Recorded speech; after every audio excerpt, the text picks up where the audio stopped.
Welcome to CityTalk, the podcast where we explore the science, stories, and structures behind the world's most iconic urban landscapes.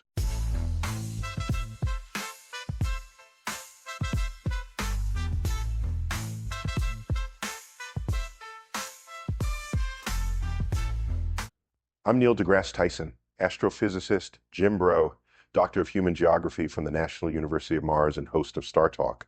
But today, I'm diving into something much closer to Earth. And I'm Andrew Tate, entrepreneur, former kickboxing world champion, and realist. I don't sugarcoat things.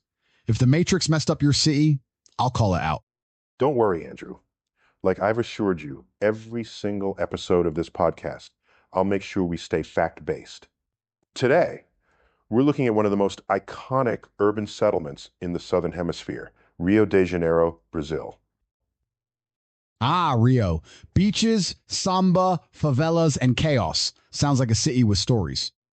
It's got quite a few. Rio was first named in 1502 by Portuguese explorers who mistook Guanabara Bay for the mouth of a river, hence Rio de Janeiro, or in English, January River. But it wasn't until 1567 that the actual town foundations were laid. So it started small? Very small. Around 3,000 people originally. Just a modest coastal outpost surrounded by hills. Now look at it. It's a beast. 6.4, 5 million in the city, nearly 14 million in the greater metro area. That's like multiplying its population by over 4,000 times. That's pretty top G, if I do say so myself. And its landmass tells a similar story. From a tiny enclave near the bay to a city covering over 1,200 square kilometers and a total metro area of 4,540. That's major horizontal growth. Classic urban sprawl. But how did it grow? Good question. Rio follows the sector model of urban development. Think a pie chart where different wedges grow outward from the center, each serving different purposes. So that means the rich and poor aren't evenly spread. You get sectors of wealth and sectors of poverty, right? Exactly. The center zone is the original Central Business District, or CBD. It's where the city first began. It was the first area to be established back in the colonial era. Here, along with the CBD, we also got the government and administrative center and the most historical buildings. And what about industry and housing? You'll find most industrial centers, the port, and large bus terminals in the northern zone. It's also home to many of the favelas, informal settlements often built into the hills, basically slums. I've seen pictures, packed homes stacked like Lego bricks on cliffs, rough conditions. Yes, and they're often the most vulnerable to landslides and flooding. Meanwhile, you got the southern zone, a mix of middle and upper class housing and the main tourism hotspot, with its fast and reliable public transport and its easy access to the beaches. Finally, you also got the western zone, a tale of two extremes.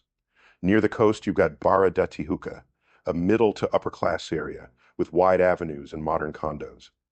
But farther south, in that same zone, poverty left over from agricultural lands being urbanized fast and loose. Urban planning by chaos. I bet gentrification's a problem too. It is. Gentrification is hitting the favelas hard. For example, property once worth $2,500 in 2006 soared to $75,000 by 2014. That forces long-time residents out.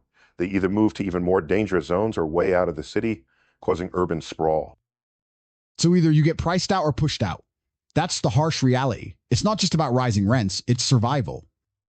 And it adds strain to infrastructure, transport, and community cohesion. It's a serious urban challenge. All right, Neil, tell me, what's the biggest turning point in Rio's history? Hands down, when Rio became the capital of Brazil, from 1763 to 1960. It was the capital of the colony, and then the country when Dom Pedro II declared independence from Portugal in 1822. But now it's not the capital? Correct. In 1960, the capital moved to Brasilia, a planned city built from scratch in the country's interior. Rio lost its title, but not its cultural dominance. All right, we're starting to run short on time, so let's end on a banger. You got a cool fact, bro? Oh, yes. You ever been to Christ the Redeemer? That iconic statue watching over the city? Nah, never. If I had, you'd have heard of the huge parties, but I've heard of the guy. Well, despite the saying that lightning never strikes the same place twice, Christ the Redeemer has been struck so many times that in 2014, it literally lost a fingertip to lightning. That statue's taking more hits than I did in my whole career. Respect. So we see Rio is a city of contrasts, beauty and hardship, history and evolution, a dynamic place, constantly reshaped by natural forces and human ambition.